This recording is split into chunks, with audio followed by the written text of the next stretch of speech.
처음 하시는 분 계신다니까 잠깐 개념 볼게요. 예를 들어서 A 소유 주택을 우리 임차했습니다. 임차인인데 임차인이 월세를 2달 안 내요. 차임을 2기 연차합니다. 이러면 임대인이 이거 해지할 수 있거든요. 월세 2달 밀리면. 그래서 이 사람이 해지한다 라고 이 사람에게 통보했습니다. 했는데 이 사람이 이 통보서를 보낸 그 진짜 의사는 사실은 해지할 생각이 아니에요. 아니고 요거 보내면 이 사람이 밀린 월세 이거 빨리 해결해 주겠지. 자, 연체된 차임 이거 해결하고자 하는 게 이 사람의 진짜 목적이었단 말입니다. 바로 요런 게 비진위 표시입니다. 이해됩니까? 그죠? 자, 비진위 표시가 보세요. 이게 원칙적으로 효력 발생할까 안 할까? 자, 해지 통보서가 이쪽에 들어갔습니다. 그러면 이게 해지 되겠습니까? 안 되겠습니까? 되겠어요? 안 되겠어요? 그죠? 당연히 이 사람의 속마음은 생각 안 해요. 해지 통보서 받았으니까 당연히 자기는 나가는 걸로 생각하게 됩니다. 맞죠? 그래서 이제 나가야 되니까 다른 사람의 집을 임차하는 수가 생겨날 거 아닙니까? 그죠? 나가야 되잖아요. 나가야 되니까 이제 부랴부랴 다른 집을 임차하는 계약을 했습니다. 했는데 이게 만약에 무효라면 그러면 이 계약 관계가 그대로 유지가 된다는 말이고 그럼 월세를 양쪽으로 내야 됩니다. 말이 안 되잖아요. 그죠? 요건데 비진위 표시도 상대방은 이 표시를 믿게 되니까 이걸 믿고 액션을 취하잖아요. 그죠? 그러니까 상대방을 보호하기 위해서 효력을 인정해 줘야 됩니다. 맞죠? 그죠? 자, 비진위 표시라도 그 표시를 상대방이 믿고 자, 그 다음 자기 행동을 결정하게 돼요. 그래서 표시된 대로 효력 인정해 줘야 됩니다. 다만 이자가 속마음이 이게 아니고 뭐 이런 거다는 것을 만약에 이자가 알았다면 알기 힘들겠지만 만약에 알았다면 말입니다. 악이 또는 알 수 있었다면 뭐 예컨대 그전에도 한 2번 있었습니다. 그때마다 이자가 월세 빨리 갖다 줬어요. 그래서 이번에 또 오길래 이놈의 할망구가 아마 이것 때문에 보냈나 보다 라고 짐작할 수 있겠죠. 그죠? 그전에 그런 일이 있었으니까 알 수 있었던 경우라면 섣불리 이렇게 안 하겠죠. 그래요. 알았으면 당연히 안 할 거고 알 수 있었다면 이런 거 섣불리 안 할 겁니다. 그래서 이걸 무효화시키고 이게 유지되더라도 이쪽에 예측 못한 손해가 생기진 않잖아요. 맞죠? 요컨대 자, 상대방의 그 진이 아닌 것을 알았거나 알 수가 있었다면 그때는 해지 통지는 그때는 무효입니다. 자, 만약에 말입니다. 만약에 이 사람이 해지 통지 받고서 다른 집을 임차하는 계약을 했다 쳐요. 이제 그러면 두 사람 간에 이제 분쟁이 생길 가능성이 많아요. 이 사람은 뭐라 그러겠습니까? 나는 사실은 이거 아니었다, 이거였다, 이러면서 월세 내라, 이렇게 들을 거고, 이 사람은, 뭐냐, 당신 이거 보냈잖아. 근데 무슨 내가 월세를 내느냐? 라고 하겠지, 그죠? 자, 소송이 붙습니다, 지금. 붙었으면, 이 사람이 월세 받고 싶으면, 자기가 거짓말 했다는 것과, 그걸 상대방이 알았다는 걸 이자가 입증해내야 돼요. 그래, 안 그래요? 다시 자기가 거짓말 했다는 거, 이거 하고, 상대방이 알았다는 거, 이거, 알 수 있었다는 거, 입증해야 돼요. 그래야, 이 값은, 자, A는 이거 무효화시킬 수 있는 거예요. 맞지, 그죠? 자, 그래서, D페이지 가보시면 D페이지에 제일 윗줄에 비진위 표시도 원칙적으로 표시된 그대로 효력 발생한다.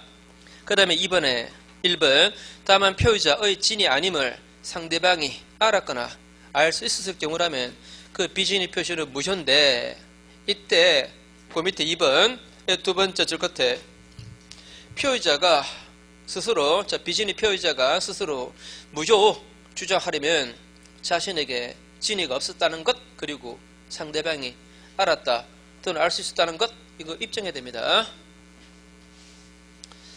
자, 근데 또 이러면 어떨까 보세요. 갑이라는 사람이 지금 빚이 많습니다.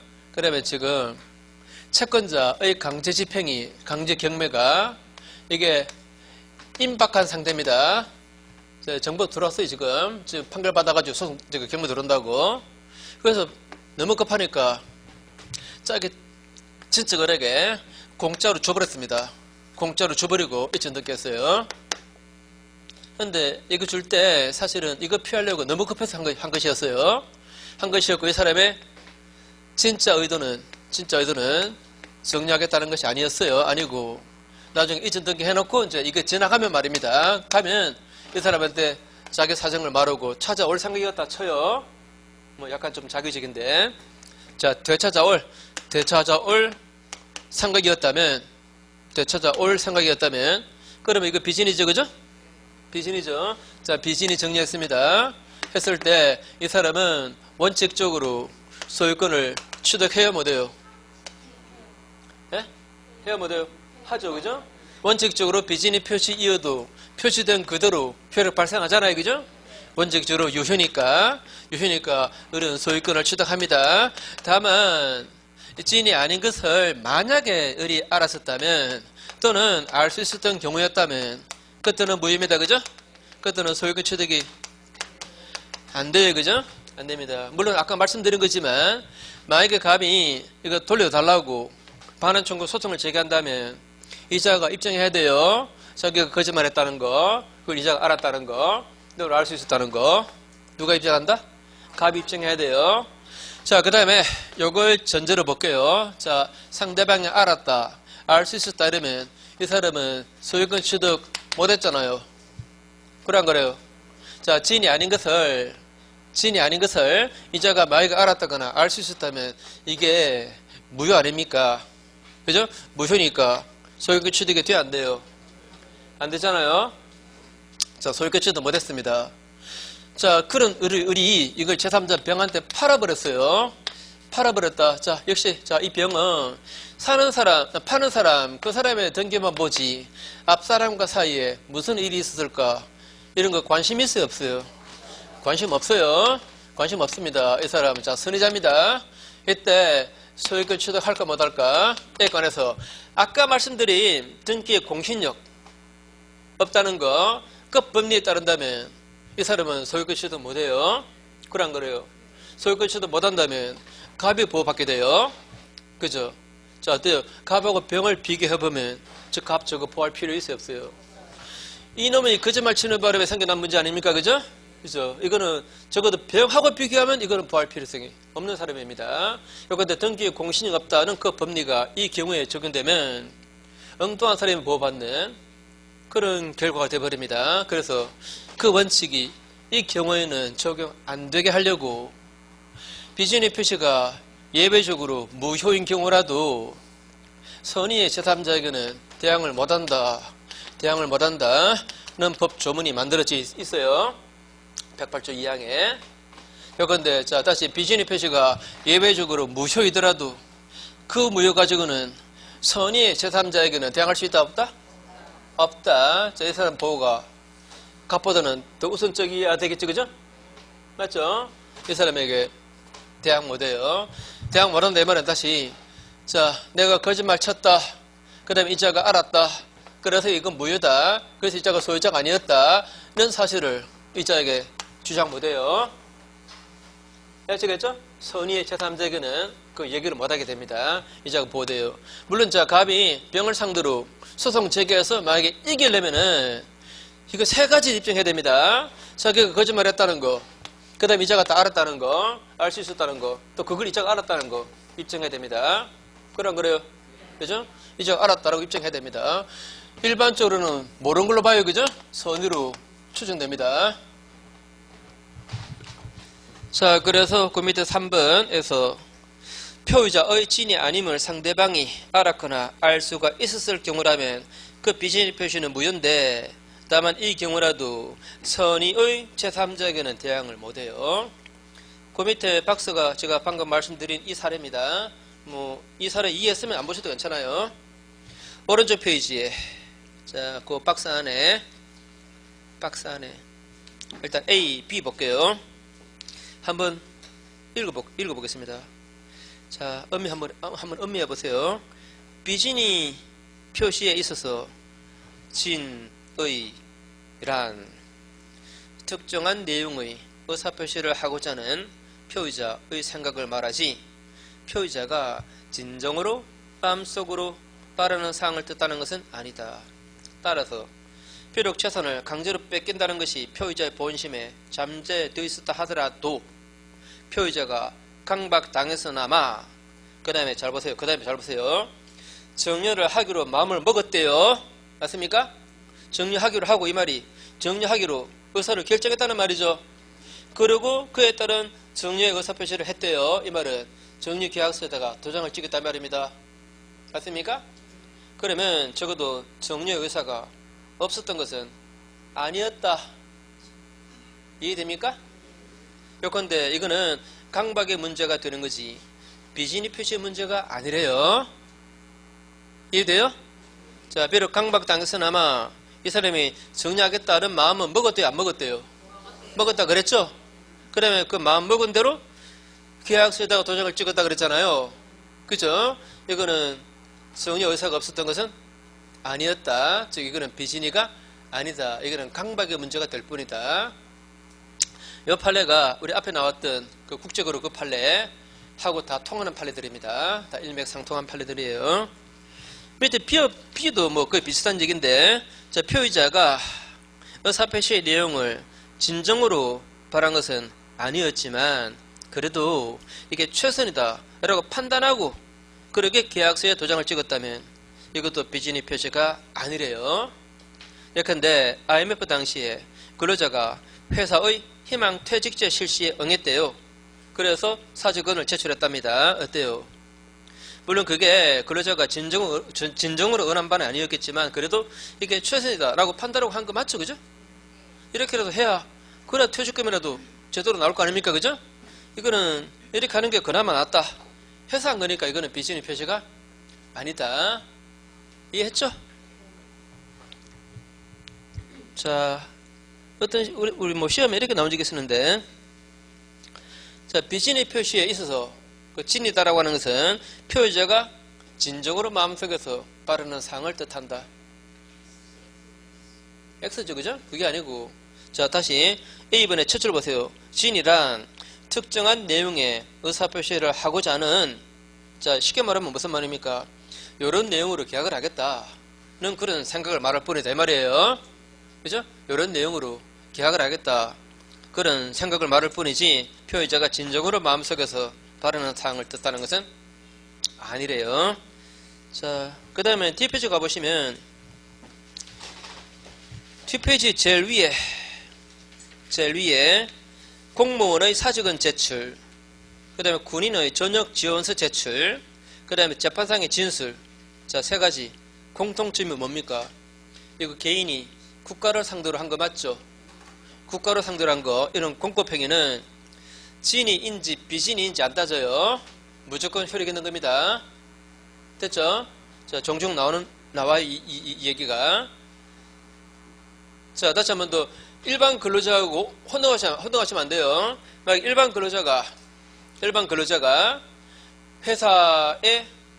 회사의 뭐 요구에 따라서 일단 사직원을 냈고, 그 다음에 회사가 다시 이걸 재입사 시켜버립니다. 이거 왜 그렇게 하겠어요? 다시 할까요? 자, 회사가 말이죠. 퇴직금이 누진되는 거, 이거 막으려고 연말마다 일괄 사표 받아버려요.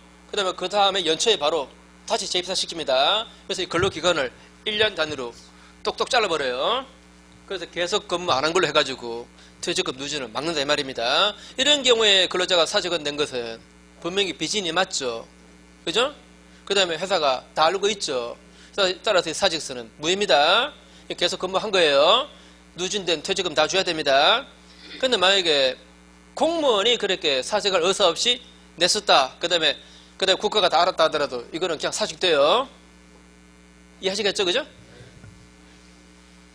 자, 그 다음 밑에 허위 표시입니다. 허위 표시, 예를 들어서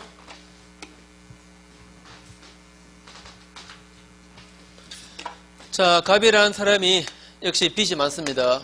그래서 언제 자기 채권자로부터 경매 들을 줄 몰라요. 그래서 자기 친척을 하고 서로 짰습니다. 가짜로 매매계약서 만들어서 이 매매 계약서로 을에게로 이전 등기한 거예요. 이런 것을 통정 허위 표시다라고 합니다. 당연히 효력 있겠어요, 없겠어요? 매매 의사가 없잖아요, 두 사람 사이에. 진정한 매매 의사 없지, 그죠? 이전 등기할 방편으로 채권자의 지평을 표하려고 이쪽에 이전 등기 해놓을 방편으로 만든 계약서에 지나지 않습니다, 그죠? 이거 당연히 무효죠. 허위 표시는 무효입니다. 따라서 이 을은 소유권을 취득 못한 거 맞죠, 그죠? 맞죠, 그죠? 자, 그 다음에 한 가지 또 조금 조심하실 거. 이거는 허위 표시로 무효이지, 즉 매매 의사가 없다는 거, 그것 때문에 무효이지. 이게 곧 반사적 행위는 아니래요. 자, 가장매매 계약이 곧 반사적이다 라고 보지는 않습니다. 그래서 가장매도인은 가장매수인에게 돌려달라는 반환 청구가 된다 안 된다? 된다 안 된다? 만약에 이게 반사회적이라면 그럼 돌려달라는 반환 청구가 안 돼요. 불법원은 급여가 되니까. 그러나 이거는 반사적 행위로 보지 않습니다. 자, 우리가 이제 공부 처음 하실 때는 뭐 반사적 행위처럼 보이는데 그런데 아닌 거. 두 가지 기억하세요. 통증 허위 표시. 적어도 반사회적이진 않대요. 그 다음에 명의신탁. 두 가지 기억하세요. 자, 우리 명의신탁도 보면은 뭐 세금 이런 것 때문에 뭐 타인 앞으로 등기로 가잖아요. 그죠? 맞죠? 조금 뭐 좀 도덕적으로 비난할 만한 하기도 하지. 그죠? 근데 이거는 실명법 위반에 의해서 무효일 뿐이지 타인 앞으로 이전 등기한 거 그게 저 명의신탁 한 거 그 자체가 반사회적이지는 않다라고 봅니다. 두 가지 기억하세요. 또 한 가지. 자, A가 갑에 대한 채권자입니다. 채권자고 이 사람은 바로 이 부동산이고 자기 집, 요게 자기의 유일한 재산입니다. 요거 말고 재산 없어요. 그런데 이걸 가장매매계약으로 이쪽에다가 이전 등기해 놓는다. 이거는 분명히 채권자를 해치는 행위 맞죠, 그죠? 채권자의 집행을 그걸 막으려고 한 거 맞잖아요, 그죠? 그죠? 이런 것을 사해행위다라고 합니다. 사해행위. 즉 무슨 말입니까? 이거는 속여가지고 해친다 이 말입니다. 누구를? A를 말입니다. 그죠? 그래서 이런 경우는 채권자 취소권 행사할 수 있대요. 이 채권자 취소권은 을을 상대로 소를 제기합니다. 을을 상대로 소를 제기해서 등기를 갑에게로 돌려라 이런 소송이에요. 판결 받아가지고 이 등기를 이쪽으로 돌립니다. 돌리고 이제 경매 들어가겠죠, 그죠? 아시겠죠? 자, 이 통정의 표시도 채권자 취소권의 대상이 된대요. 자, 그렇게 외우시고. 자, 그래서 뒤로 가보시면 뒷페이지 72페이지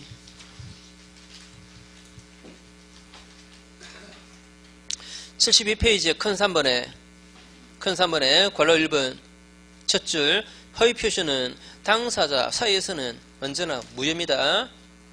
그런데 괄호 2번에 허위 표시 자체가 곧 반사적 행위에 해당하지는 않은데요.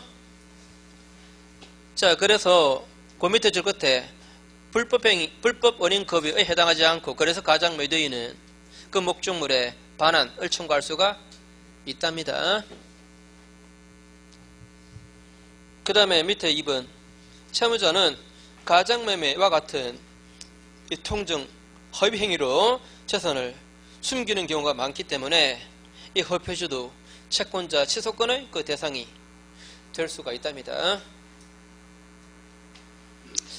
자, 그 다음에 그 위에 판례 좀 볼게요. 자, 이것도 상식으로 충분히 판단 가능해요. 자, 한번 판단해 보십시오. A라는 사람, A은행이 있고, 그 다음에 B라는 사람이 A은행하고 그동안 대출, 거래 해왔습니다. 근데 이 자가 대출을 너무 많이 받아서 이제 여신, 한도, 제한에 묻겠습니다. 더 이상 대출이 안 돼요. 여신이 안 돼요. 이렇게.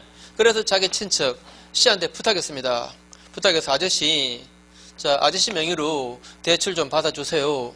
그 씨가 오냐 알았다 라고 이 사람이 은행에 가서 대출 계약을 씨 자기 명의로 한 거예요. 실제로 대출금 받아 쓰는 사람은 누굽니까? B예요. B입니다. 이 사람을 위해서 대출 명의자가 되어준 거예요. 그죠? 대출 명의자가 되어준 거예요. 자, 이 사람은 실제로 대출금을 받아 쓰는 사람은 아니어서 그래서 이게 비진입 표시인가 또는 통정의 표시가 될 수 있는가? 자, 어떻게 보이십니까? 자, 이자가 받아 쓴 대출금을 시를 통해서 이렇게 갚았으면 문제가 없을 텐데 자, 못 갚았을 때 N은 당연히 은행이 누구한테 갚아라 라고 소를 제기하겠습니까? 이쪽 통장으로 들어갔는데 돈이, 그죠? 이 사람 통장으로 돈이 들어갔잖아요, 처음에, 그죠? 대출금이.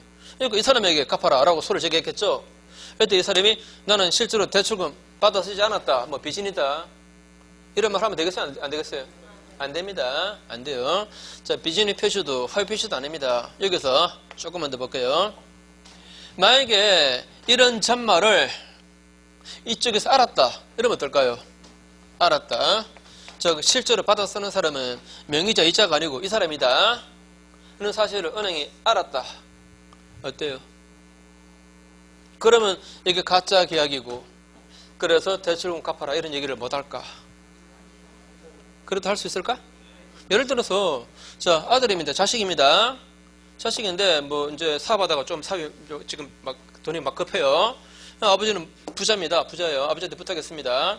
자, 아들이 아버지하고 같이 이쪽으로 갔습니다. 가서 아들이 은행에다 말합니다. 자, 여신 한도 제한 때문에 저는 안 되니까 우리 아버지 이름으로 좀 대출 좀 해주세요. 그래서 해준 거예요. 은행이 다 알았습니다. 알았다 하더라도 갚아라라고 청구할 수 있겠죠? 그죠? 알아도 괜찮아요. 그래도 이거는 허위 표시가 아니에요. 근데 이 사람에게는 책임을 묻지 않겠다라고 이쪽에서 만약에 양해하고 했었다면 그러면 달라지겠죠, 그죠?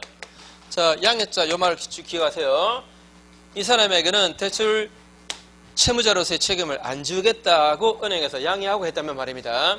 그러면 허위 표시가 돼요.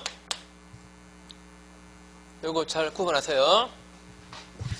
자, 그래서 보시면 자, A 보세요.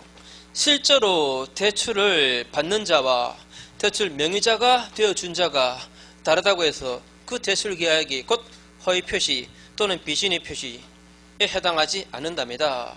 이거는 은행이 그 사실을 안 때에도 마찬가지래요. 다시 한번 더 알았다 하더라도 대출 명의자는 책임져야 돼요.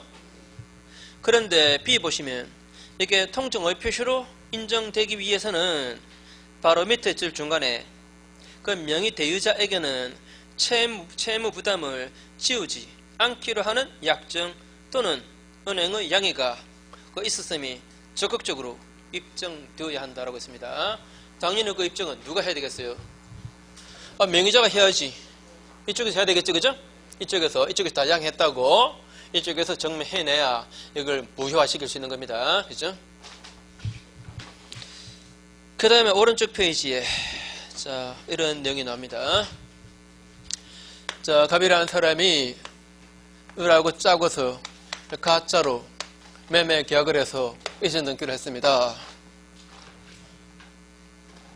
자, 이거 허위 표시로 무효니까 이 을은 소유권을 취득 못한 상태, 그 을이 등기 이용해서 자기 땅처럼 병한테 팔았고 병은 등기 보고 이 사람이 소유자인 줄로 믿고 샀습니다.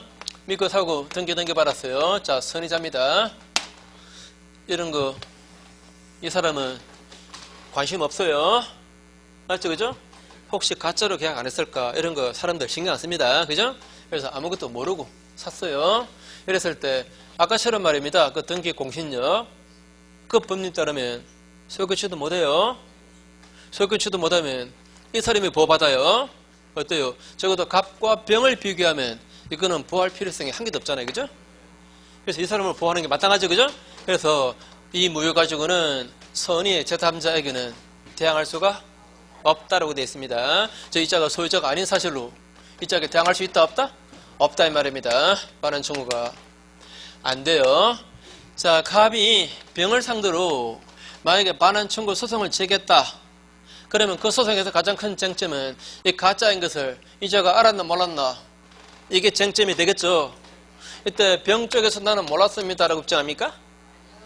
아니죠, 그죠? 갑 쪽에서 이 사람 알았다라고 입증해야 됩니다. 맞죠? 입증, 이건 사실 소송 실무에서는 엄청나게 중요한 거예요. 이 사람이 객관적인 진실은 설사 알았다 하더라도 말입니다. 그걸 이자가 입증 못하면 가변 폈습니다. 맞죠? 그죠? 입증 책임이 가변돼 있다. 자, 다시 제3자는 선의로 추정을 받습니다. 선의로. 이건 말이죠. 이 케이스뿐만 아닙니다. 우리가 공부하는 범위 내에서는 죄다 다 그래요. 제3자는 전부 다 뭘로 추정된다? 선의로 추정됩니다.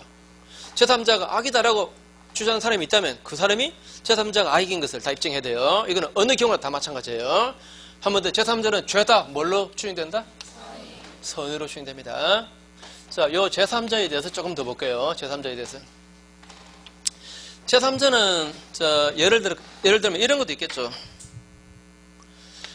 자, 갑하고 을하고 가장으로 매매 계약을 하고 이전 등기했습니다. 이거 허위 표시로 무효인데 현재 을의 채권자 명이 나타났습니다. 이 사람은 이런 거 관심 없어요. 자기 채무자 명의로 등기된 재산이 나오니까 바로 그냥 압류 들어가 버립니다. 자, 가압류 들어갔습니다. 또 이 사람이 소유자인 줄을 믿고 이 자기가 돈 빌려주고 이걸 담보 잡았어요. 저당권 설정 받았다. 또는 전세권 설정 받았다. 또는 임차했다. 기타 등등. 이건 뭐 예를 들면 끝도 없습니다. 이거 제3자 맞죠? 그죠? 제3자. 자, 이자가 선의일 때. 자, 요 사람을 이렇게 정의합니다. 허위 표시의 당사자. 자, 허위 표시의 당사자 맞죠? 허위 표시의 당사자와 또는 예컨대 이 사람이 죽었을 때 상속인 이런 사람들 제외하고 허위 표시로 형성된 이 외관 이걸 믿고 이익관계 맺은 자 이렇게 말해요. 이해됩니까? 자, 다시 상속인은 아니에요. 제3자 아니에요. 그죠? 이거 상속인은 우리가 뭐라고 그럽니까? 포괄승계인. 자, 다시 허위 표시의 당사자와 그 포괄승계인 이 외의자로서 이 허위 표시로 형성된 외관 이걸 믿고 이익관계 맺은 자라고 표현합니다. 자, 그러면 이거는 한번 판단해 보세요. 만약에 이 사람이 악의자입니다. 악의자를 가정해 볼게요. 이 사실을 다 알았어요. 그래서 이전 등기 받아가지고 이걸 다시 정한테 팔았습니다. 팔았는데 이 사람은 아무것도 몰라요. 이때 이거 제3자 맞습니까? 안 맞습니까? 제3자 맞아요? 안 맞아요? 네 번째 있으니까 제4자. 이 사람도 자 보세요. 이것들 전부 다 허위 표시로 형성된 외관들 맞습니까? 이거? 이것 때문에 다 생겨난 문제들이잖아요. 그죠? 맞죠? 그죠? 이 가짜인 줄 모르고 이자가 이익관계 맺은 거 맞잖아요. 그죠? 제3자 맞습니다. 자, 다시 제3자 세 번째 사람. 이 사람이 악이어도 선득자가 선이면 이거는 보호받습니다. 그 다음에 반대로 이자가 선이자인데 이자가 악이자면 어떨까? 자, 어떻게 보입니까?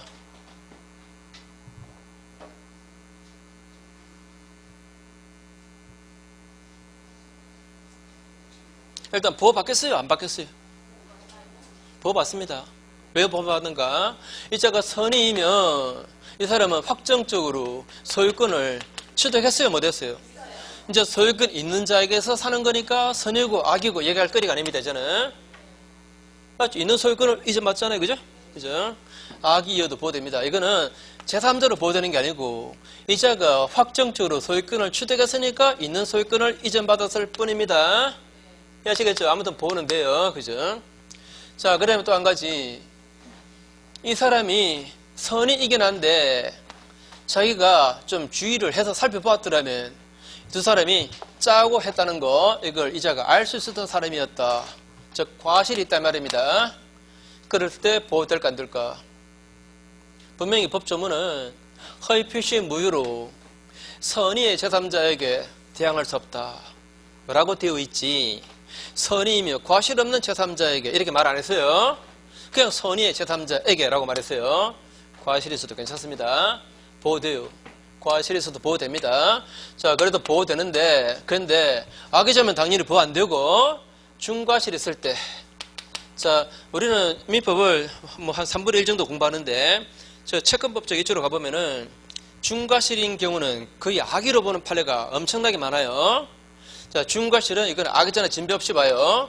그래서 이거는 보호된다 된다? 보호 안 됩니다. 이거는 중과실이 있으면. 중과실은 뭡니까? 자기가 조금도 주의를 안 했다 이 말입니다. 맞죠? 그죠? 그런 사람은 보호할 필요가 없는 걸로 그렇게 봅니다. 자, 한 가지 아까 했던 거 이자가 선의인지 악인지가 문제되면은 입증 책임은 누가 부담한다? 이자가 부담해요. 자, 다음 저는 뭘로 추정? 선의로 추정. 자, 한번 확인할게요. 자, 74페이지에 보시면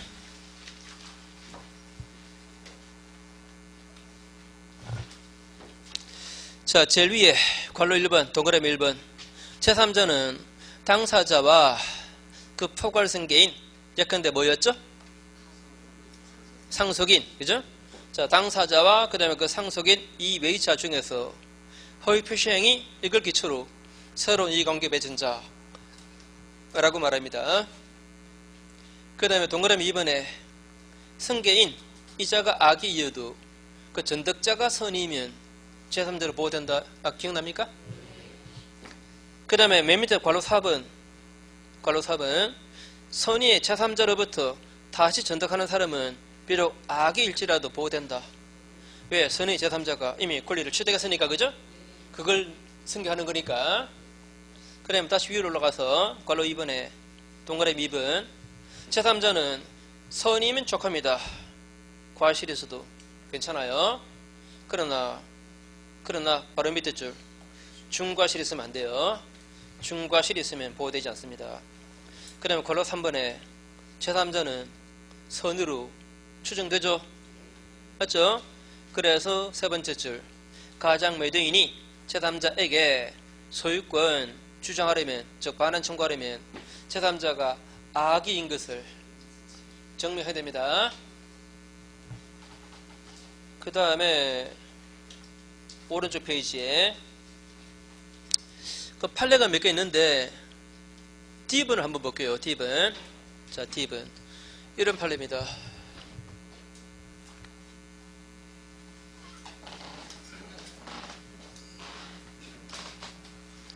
자, A 상호 신용 금고 저축은행 있습니다. 저축은행이 있고 저축은행이 B하고 허위 대출 약정을 체결했습니다. 허위 대출입니다. 허위 대출. 그러면 실제로 대출금 나갑니까? 안 나갑니다. 근데 서류상 나가는 걸 해놓죠, 그죠? 왜? 사장놈이 비자금 만들려고 하겠죠, 그죠? 자, 이거는 허위 표시로 무효입니다, 그죠? 허위 표시로 무효입니다. 자, 근데 이 저축은행이 파산했습니다. 파산하면 파산관제인이 선임되겠죠, 그죠? 파산관제인이 선임되었습니다. 파산관제는 당연히 파산자 이 회사에 들어가서 가장 먼저 하는 게 채권 채무 관련 서류 이거 장악해야 됩니다. 그래서 보니까 이 계약서가 나와요. 나오니까 당연히 채권 회수 들어가겠죠, 그죠? 갚아라고 변자라고 청구 들어갔습니다. 청구 들어가니까 B가 이거는 가짜다 라고 무효다. 그래서 못 갚겠다 라고 지금 주장하고 나섰어요. 판례가 안 된대요. 안 된답니다. 그런데 이 파산관제인도 허위 표시 무효 가지고 대항을 못하는 그 제3자에 포함된대요. 예? 포함된대요. 이 무효 가지고 이쪽에 대항 못한대요. 못한답니다. 다만 이때 여기는 선의여야 하는데, 자, 여기 이제 문제입니다. 이 사람은 선의여야 보호될 텐데, 근데 관제인 그 개인 이 사람을 기준으로 선의인가 악인가를 판단하는가? 자, 보세요. 이게 가짜인지 진짜인지 이 관계는 이 사람에게겠습니까? 아니면 이 파산자에 대해서 채권 가지고 있는 총 채권자들 그 사람들에게 있는 겁니까? 이 가짜인들 진짜인들 사실 이 사람 무슨 이익관계 있습니까? 그죠? 그죠? 이익관계는 직접 이쪽에 있는 거 아닙니까? 그죠? 그리고 이 사람은 이 사람들의 이익을 위해서 일을 하고 있잖아요. 그죠? 맞죠? 파산자 재산을 다 총 매각시켜서 채권자들에게 나눠주잖아요. 그죠? 배당해 주잖아요. 그 일을 이자 가잖아요. 그죠? 그래서 이것도 선악 여부는 이 사람의 선악 여부는 이 사람이 아니고 여기를 기준으로 판단하래요. 여기를 기준으로. 그래서 파산 채권자들, 총 채권자들, 이자들이 전부 다가 악이. 자, 말 조심하세요. 자, 전부 다가 악이 또는 중과실인 경우 아니면 이 말은 단 한 명이라도 만약에 선의자라면 여기는 선의 제3자로 본대요. 이거는 그냥 그냥 어르신 받아들이세요. 자, 그래서 교재 보시면. 왜? 자, 다시 할게요. 그러면은. 자, 다시. 파산관제인도 허위 표시 무효 가지고 대항을 못하는 그 제3자에 포함되는데, 근데 이 사람은 선의여야 될 거 아닙니까? 근데 이 사람의 선악 여부는 이 사람 개인이 아니고 누구를 기준으로? 채권자들을 기준으로. 왜? 이게 가짜인지 진짜인지 이해는 이 관계를 이 사람들에게 있으니까 이해되겠죠, 그죠? 그래서 이 사람들 전부 다가 악의, 전부 다가 중과실, 이런 경우 아니면 말입니다. 그 얘기는 이 중에 한 명이라도 만약에 선의자가 있으면 이거는 선의 제3자로 본다, 이렇게 말해요. 그래서 이 사람은 무효 주장 못한다, 이 말입니다.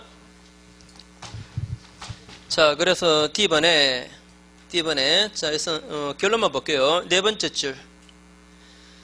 아니, 세 번째 줄 끝에 가장 소비대차의 대주가, 자, 누굴 말합니까, 여기서 누굴 말해요? 대출 계약이, 이게 소비대차 계약이잖아요. 그래, 안 그래요? 자, 가장 소비대차 계약의 대주가 여기죠, 그죠? 이해하시겠죠? 자, 가장 소비대차의 대주가 파산 선고받았을 때 그 파산관제인도 그 통정의 표시에서 말하는 제3자에 해당한대요. 이때 파산관제인은 자, 죄송합니다. 파산관제인의 바로 밑에 줄, 그 선의 악의는 같은 줄 끝에 총 파산 채권자를 기준으로 해서 파산 채권자 모두가 악의이거나 중과실 있는 경우 아니면, 그러면 상대방은 그 무효 가지고 파산관제인에게 대항할 수가 없다라고 했습니다. 자, 그 다음에 뒤로 가보시면 78페이지 보시면 78페이지 5번을 볼게요. 5번. 자, 이런 내용입니다.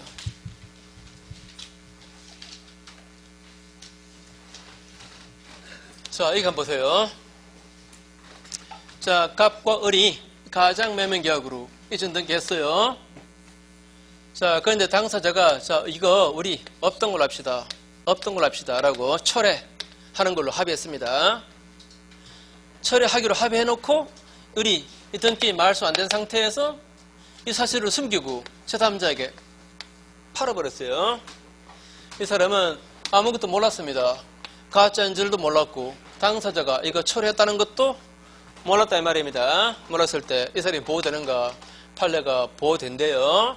다시, 허위 표시 당사자가 이걸 철회했다 하더라도 이미 허위 표시로 형성되어 있는 이 외관, 이걸 제거 안 하면 여전히 선의 제3자에게 대항 안 된대요. 이해하시겠죠? 그죠? 자, 그래서